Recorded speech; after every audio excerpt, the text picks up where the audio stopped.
गुरु जिनको कहते हैं, उनके सानिध्य में आपकी शिक्षा, उनकी रहने सहने, आप उनकी शिक्षा आबद्धता के साथ आपके जीवन में उतरा कि नहीं उतरा, ये महत्वपूर्ण बात। ये दर्पण में, वो दर्पण है शिक्षा का गुरु, एक अपना दर्पण है, उसमें उसके अपनी शिक्षा, अपना भविष्य देखें। यदि इनको जीवन में उतारना है, आगे बढ़ना है हमको, तो इनको जरूर हमको उतारना है, फॉलो करना है। इनके आदर्शों का, इनके सिद्धांतों का मुझे पालन करना चाहिए। तृतीय सद्गुरु है। परमात्मा को यदि प्राप्ति करना है तो परमात्मा कैसे दिखेगा, तो कहा कि यदि परमात्मा को देखना है तो सद्गुरु रूपी दर्पण को अपना ले। सद्गुरु भी एक दर्पण है।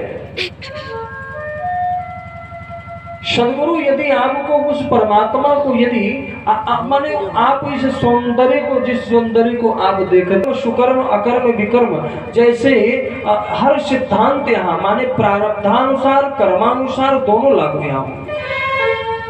आपके प्रारब्ध के भी फल आपके मानव में मिलेंगे, मानव योनि में मिलेगा, और कर्म के भी, वर्तमान कर्म के फल मिलेंगे आपको। ये यहाँ दोनों के तालमेल से। लेकिन अन्य योनि में ऐसा नहीं है। वहाँ माने अग्र जो कर्म व्यवस्था है उसके फल और परिणाम नहीं होते, निष्क्रिय होता है वह कर्म प्रारब्धानुसार। जैसे सिंह है,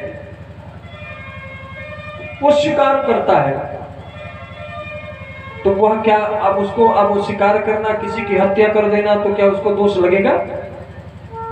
क्यों नहीं लगेगा? क्योंकि वो प्रारब्धानुसार से बधा हुआ सिद्धांत ने। अग्र प्रारब्ध उसके अग्र कर्मानुसार के विधि में नहीं है। वो हमारे आपके अग्र व्यवस्थाएं होती हैं, अग्र के कर्म को कैसा कर रहे हैं, क्योंकि हमारे आपके लिए वो दोष माने कर्म के दोष लगेंगे, प्रारब्ध के दोष लगेंगे, उनमें दोष नहीं है।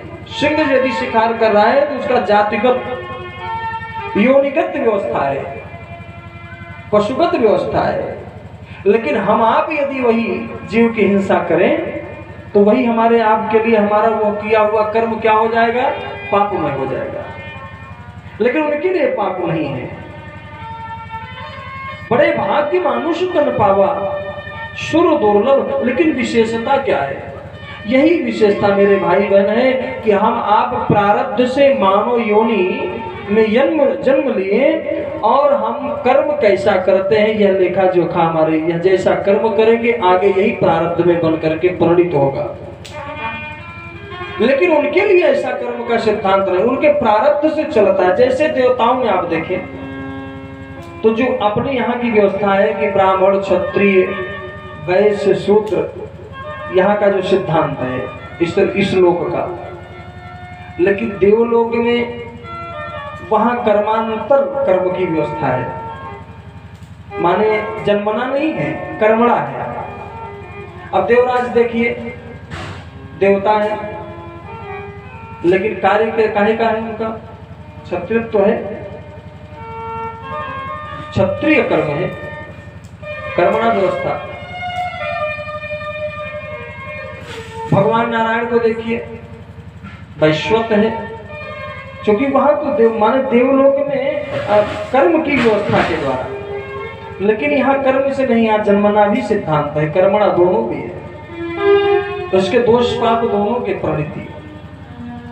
तो बड़े भाग्य मानुष तन पावा सुर दुर्लभ सद ग्रंथन गावा। और कहा नर समान नहीं कौन देही, जीव चराचर जाचुत तेही। इसकी विशेषता क्या है, खासियत क्या है? आखिर पशु भी वही कार्य कर रहा है, वही कार्य हम आप भी कर रहे हैं, लेकिन उसमें इतना डिवीजन जो बना दिया, खास करके यह दे दिया गया कि बड़े भाग्य से जो ये देवताओं को माने दुर्लभ है। ये क्यों ऐसा मेरे भाई बहन? यह सच में ये 84 लाख योनियों का अंतिम यह चरण है। यदि आप शास्त्र को, पुराण को, परंपरा को, गुरु को, सदगुरु को यदि मानते हैं, 84 लाख योनि